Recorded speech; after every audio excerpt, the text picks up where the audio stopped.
For 7 weeks, Diane Kessler decided she had the quiet man in room 214 completely figured out. He never smiled. He never complained. Which sounds like a virtue until you've worked a front desk for 23 years and learned that the ones who never say a word are often the ones hiding something. He paid the cheap weekly rate. He never tipped. He kept strange hours, gone before dawn, back after midnight, sometimes sitting alone in the dark lobby at 3 in the morning, staring at nothing. He was, Diane had concluded, exactly the kind of guest that made extended stay hotels hard to run. A gloomy, penny-pinching loner who brought a cloud in with him and left it hanging over her lobby. She was so sure. That was the thing she would have the rest of her life to sit with. She was so completely, unshakably sure she had him pegged. And then, on a Thursday in the 8th week, she went up to room 214 to deliver a notice, and she opened a door, and she saw what was on the other side of it. And Diane Kessler learned, in the worst possible way, that she had spent 7 weeks being contemptuous of a man who was living through something she should have recognized on sight. Because she, of all people, had been through it herself. This is a story about the quiet ones, the ones who don't complain, and what it really means, almost always, when a person makes no noise at all. There is an extended stay hotel called the Warfield in Cincinnati, a plain 6-story building on a plain street, and it happens to sit directly across from the emergency entrance of Halloran Children's Hospital. That location is the whole story. It just took Diane Kessler 8 weeks to understand what it meant. To understand what Diane got so wrong, you have to understand Diane. And to understand Diane, you have to go back 20 years, to the things she had spent 2 decades making sure she never thought about. Diane Kessler was 52, and she had been in hospitality for 23 years, the last 11 as front desk supervisor at the Warfield. She was good at it. Efficient, unflappable, the person the younger staff came to when a guest went sideways. She prided herself on reading people. 23 years behind a desk, she'd tell you, teaches you to know a guest in 10 seconds. Who's going to be trouble? Who's lying about the minibar? Who's going to leave the room a wreck? It was a skill, and she was proud of it. And it had curdled over the years into something harder than she realized, a habit of deciding who people were and closing the file. She hadn't always been hard. There had been a Diane before, softer, 20 years younger, who had a little boy named Ethan. Ethan Kessler died when he was 9. It was an illness, a fast, merciless one, and it took him over the course of one terrible year when Diane was 32. And it took, along with him, most of what Diane had understood about how the world worked. She had spent that year in a hospital, and in a hotel near the hospital, and in the particular hell of a parent watching a child fight something no child should have to fight. And when it was over, when the worst thing had happened, Diane had done what a certain kind of person does with grief too large to hold. She had put it in a box, and she had put the box somewhere very deep, and she had built her whole life on top of the lid so that it could never open again. She never talked about Ethan. Not to the staff, not to anyone. She had married and divorced in the years after, no more children, and she had poured herself into work, into competence, into control, into being the woman who had everyone figured out in 10 seconds. Because if you have everyone figured out, nobody can surprise you, and nothing can get in, and the box stays shut. That was the woman working the front desk of a hotel across from a children's hospital, a woman who had survived the exact thing that was happening, 50 feet away in room 214, and had built herself so completely around not feeling it that she looked straight at it for 7 weeks and saw only a cheap, gloomy man who didn't tip. That is not a story about a cruel woman. It's a story about a wounded one, which is more common and more dangerous, because wounded people are so certain their hardness is just good judgment. The quiet man in 214 was named Simon Hartley, and he was 38 years old, and he was living through the worst months of his life. 2 years before, Simon had lost his wife. Anna had died in a car accident on an ordinary Tuesday, and Simon had been left alone with their daughter, Lily, who was 5 at the time, and the two of them had climbed their way out of that grief together. Slowly, the way you do, a widowed father and a little girl learning to be a family of 2. They'd made it.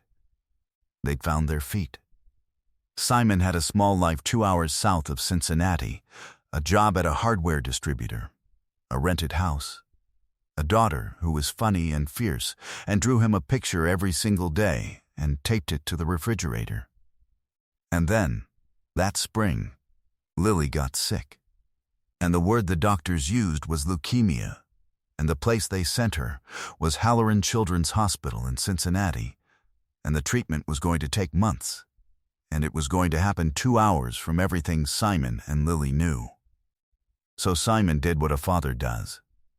He took a leave he couldn't afford, and he found the cheapest place he could stay near the hospital, the Warfield, on the weekly rate, room 214, and he moved his whole diminished life into a hotel room across the street from where his 7-year-old was fighting for hers.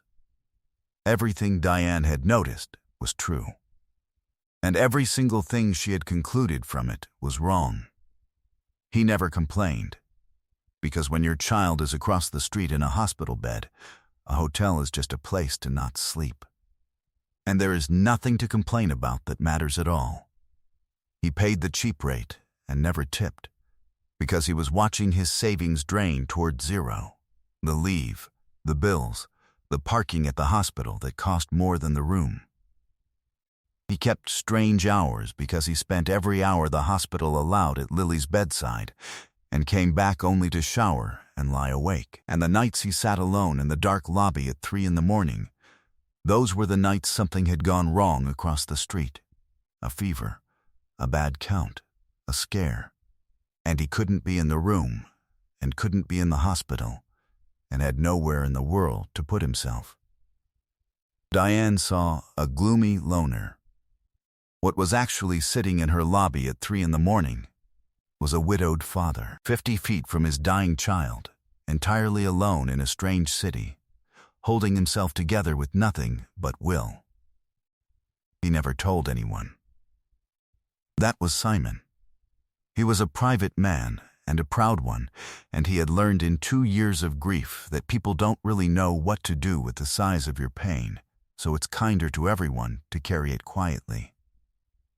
He didn't want pity. He didn't want to be the sad man. He just wanted to get his daughter through this and go home. So he kept his head down, and he was polite, and he never made a sound. Which is exactly why nobody helped him. Because the world is built to respond to noise, and Simon Hartley didn't make any. There was one person at the Warfield who sensed it. Her name was Bev, and she'd cleaned rooms there for 19 years. And she was 61 and had raised 4 kids and buried a husband, and she read people with her hands and her eyes instead of in 10 seconds across a desk. Bev cleaned 214. She saw what was in there. And about the 4th week, she came to the front desk and said to Diane, quietly, "That man in 214, something's real wrong with him. Real sad. You can feel it in that room. Somebody ought to check on him." And Diane, who had him figured out, said, "He's fine, Bev. He's just one of those. Don't go making friends with the sad sacks. It only encourages the long stays to treat us like family." She didn't even look up. Trust me. 23 years. I know the type. Bev looked at her for a second, and then she said, "I don't think you do, Diane." And she went back to work. And Diane filed that away as Bev being soft, the way Bev was always soft, and thought no more about it. She would remember that conversation for the rest of her life. I don't think you do, Diane. She'd had every warning. She just knew better. It came to a head in the 8th week, over a declined credit card. Simon's weekly charge was $340, run every Thursday morning. And on the Thursday of the 8th week, the card declined. Then it declined again. Because the money was simply gone, the leave, the bills. A medical charge that had hit the day before that Simon hadn't seen coming, and Simon Hartley, standing at the front desk at 7 in the morning on 4 hours of sleep, was out of money in a city where his daughter was sick. Diane handled it exactly the way you would expect a woman to handle it who had already decided this man was a deadbeat. "Sir, your card's been declined." Twice, she said it flat, a little loud, the way you say it when you want a difficult guest to feel the discomfort. There were 2 other people in the lobby. "I'm going to need a working form of payment today, or I'm afraid we're going to have you vacate the room. We can't run a weekly rate on a card that doesn't work. You understand?" And Simon, who could have said it, who could have explained everything in one sentence and turned the whole morning around, did what the quiet ones do. He didn't explain. He looked down at the card in his hand, and his hands were shaking, just slightly, and he said, in a low voice, "I understand. I'm sorry. I'll get it sorted out today. I'll take care of it. I'm sorry for the trouble." And he took his broken card and walked to the elevator, and Diane watched him go with the small satisfaction of a woman who has been proven right. Deadbeat called it in week 1. She'd give him till 5, and then she'd have housekeeping flag the room. Around 4 that afternoon, she went up to 214 herself with the printed vacate notice in her hand, because part of her, the hard part, the proud part, wanted to be the one to hand it to him. She knocked. No answer. He was across the street. Though she didn't know that yet, she used her key, the way supervisors do, to leave the notice inside. And she opened the door to room 214. And she stopped, because the notice fell out of her hand. The walls were covered in drawings, not a few. Dozens, every wall of that small hotel room, taped up edge to edge, was covered in a 7-year-old's crayon drawings, a stick figure man labeled Daddy in wobbly capitals, hearts, a yellow sun, a house with a crooked chimney, a family of stick figures with a gap where someone used to be. Get well cards, homemade ones, from what had to be a first-grade class. "We miss you, Lily. Come back soon." A paper chain looped across the ceiling, one link torn off for each day, or maybe each treatment. And on the little desk, a calendar. And on the calendar, rounds counted and crossed out in a father's careful hand, a countdown through something enormous. On the nightstand, a small foam head, and on the foam head, a child's wig, soft brown hair, the kind a hospital gives a little girl who has lost her own. And a photograph, framed, the only expensive-looking thing in the room, a man, younger and lighter, with his arm around a woman on a beach. And between them a small girl, maybe 4, all 3 of them laughing at something outside the frame. The woman was beautiful. The woman, Diane understood somehow, immediately, was gone. And a plastic hospital bracelet, child-sized, coiled on the nightstand next to a well-worn picture book. Diane Kessler stood in the doorway of room 214 and understood, all at once, in a single collapsing instant, everything. The strange hours, the 3 a.m. lobby, the cheap rate, the declined card, the man who never complained. She understood it all in the space of one breath, and then the box she had spent 20 years building her whole life on top of came open. Because she had stood in a room exactly like this one, 20 years ago, and taped up exactly these drawings, and counted exactly these days, and lost. She did not deliver the notice. She left the room without it, and she went down to the lobby, and she walked out the front door and across the street to Halloran Children's Hospital for the first time in the 11 years she had worked 50 feet from it. She found him through a window. A nurse pointed her toward the pediatric oncology floor when she gave the name. And Diane didn't go in. She wasn't ready. She had no right. But she found the window to the family lounge, and through it she saw Simon Hartley sitting beside a hospital bed, and in the bed was a small girl, pale, thin, bald under a purple knit cap, hooked to a line, asleep. And Simon was holding her hand and reading to her from a picture book even though she was sleeping. Reading quietly to a sleeping child because it was the only useful thing left to do. And Diane watched a man who she had decided was a gloomy deadbeat be the bravest and most tender thing she had ever seen. And she put her hand over her mouth, and she wept in a hospital corridor for a boy named Ethan she had not let herself cry for in 20 years. A nurse, an older woman named Denise, found her there, and sat with her, and told her what Diane had already guessed. Lily Hartley. 7, leukemia, widowed father, no family in the city, been at it for 2 months, months more to go. He's one of the good ones, Denise said. Never asks for anything, never complains. Those are the ones we worry about most, honestly, the quiet ones. They're carrying the most and they make the least noise about it, so nobody ever thinks to catch them. She looked at Diane. You from the hotel across the street? The Warfield? Yes, Diane whispered. Y'all have been so cold to those families over the years, Denise said, not unkindly, just tired. You've got no idea how many of our parents stay in that building on their worst nights. It had cost you so little to be gentle with them. She squeezed Diane's arm and went back to work. It had cost you so little to be gentle. Diane walked back across the street with those words and the sound of a man reading to his sleeping daughter, and she did not sleep that night either. She could not undo the 8 weeks, but she spent every day after trying. The next morning, before Simon came down, Diane went to the general manager, and she did something she had never done in 23 years. She asked the company to eat the cost of a guest's room, indefinitely, for as long as a sick child needed it.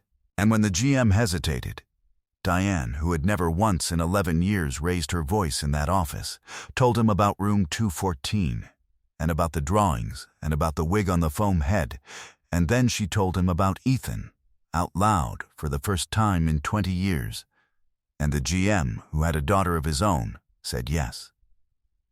But Diane didn't stop at the room. She went to the staff, the front desk, housekeeping, the breakfast crew, Bev, young Josh, who'd taken his cue from Diane and been short with Simon too, and she told them the truth about the man in 214.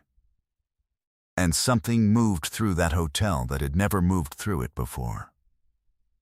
They took up a collection to cover the weeks he'd already paid and hand the money back to him.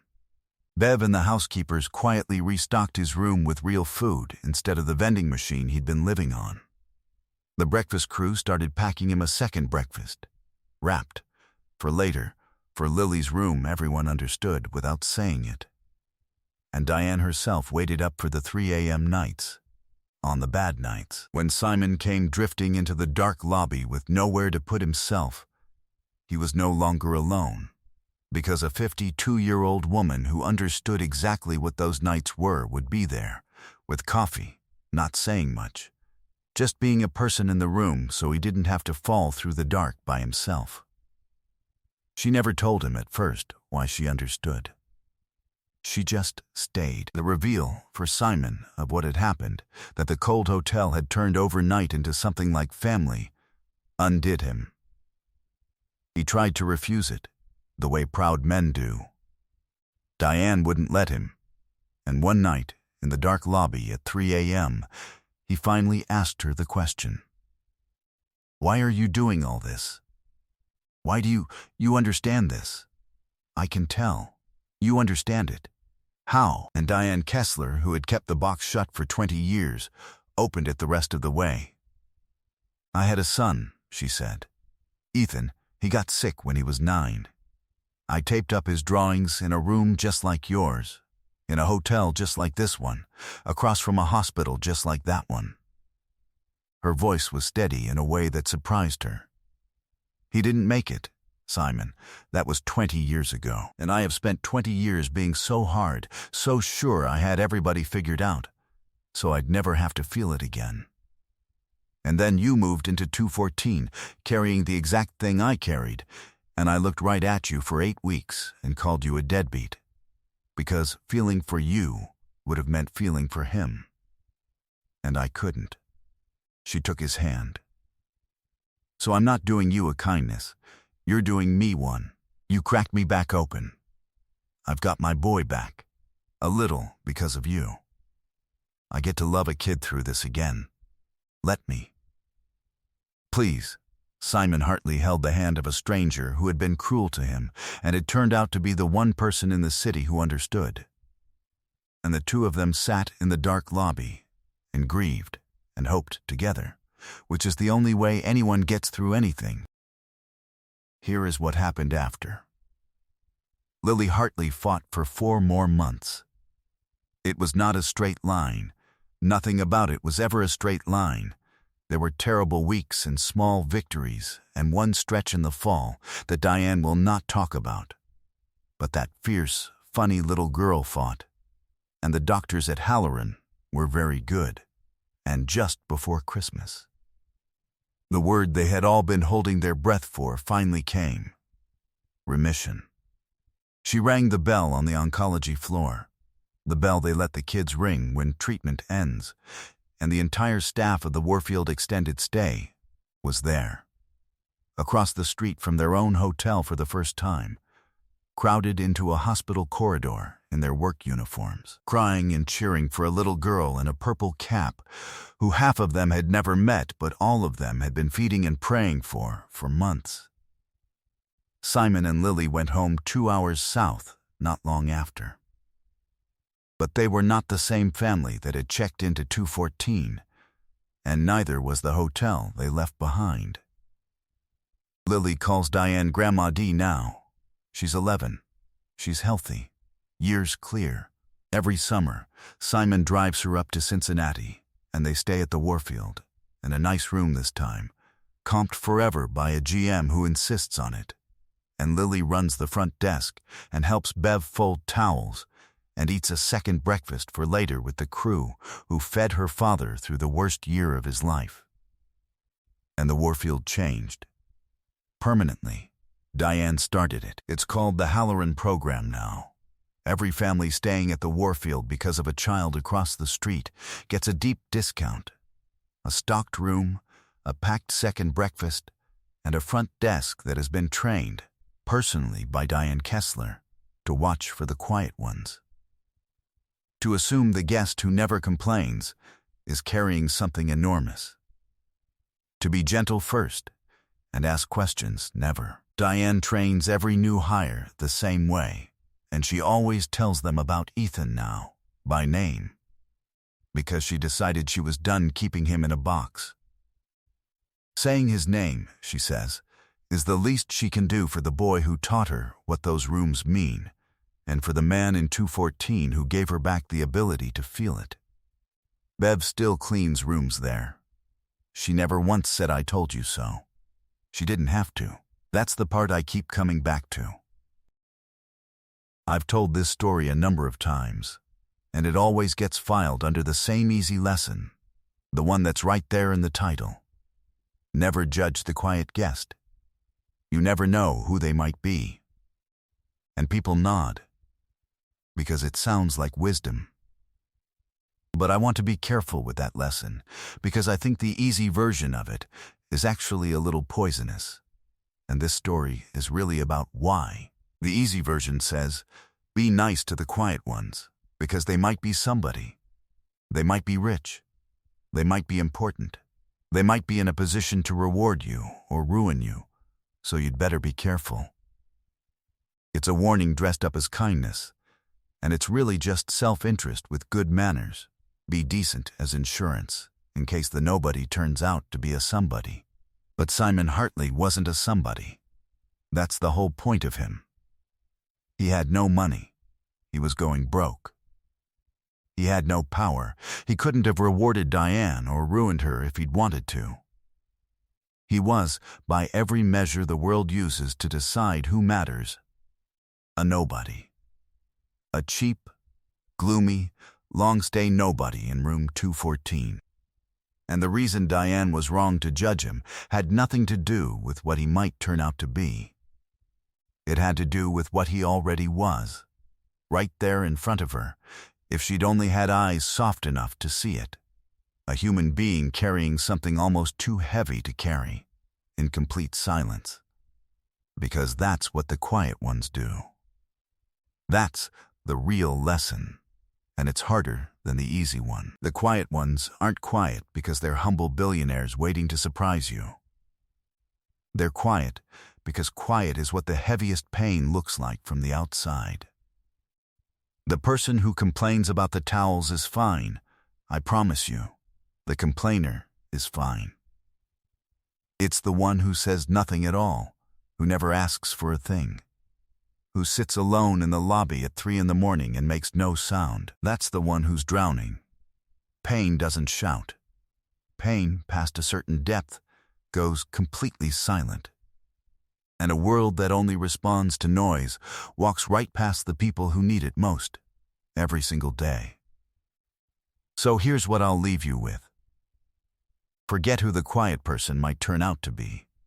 It doesn't matter, and thinking that way is part of the problem. Just assume, instead, because it is almost always true, that anyone who is very quiet and asks for nothing and never complains is carrying something you cannot see. Assume the silence is a weight. And be gentle with them, not because of what they might be worth to you, but because it costs you so little, and because someday the person in room 214 is going to be you. Somebody quiet crossed your path today. They didn't make a sound. Go easy on them. You'll almost never know what you spared them. This story is a work of fiction. Diane Kessler, Simon and Lily and Anna Hartley, Bev, Denise, Ethan, the Warfield Hotel, and Halloran Children's Hospital were created for this narration. Any resemblance to real people, places, or events is coincidental. If you've ever been the quiet one, carrying something heavy in silence, hoping someone would notice without you having to say it, tell me in the comments. You don't have to say what it was. Just say you were there. Somebody reading needs to know they're not the only one. And if someone was gentle with you once when they had no way of knowing what you were going through, tell me about them. Say what they did. That kind of blind kindness is the whole reason this channel exists. If you want more stories told this way, slowly, and with respect for everyone in them, subscribe, and I'll have the next one ready for you. Take care of each other, and go easy on the quiet ones. I'll see you in the next one.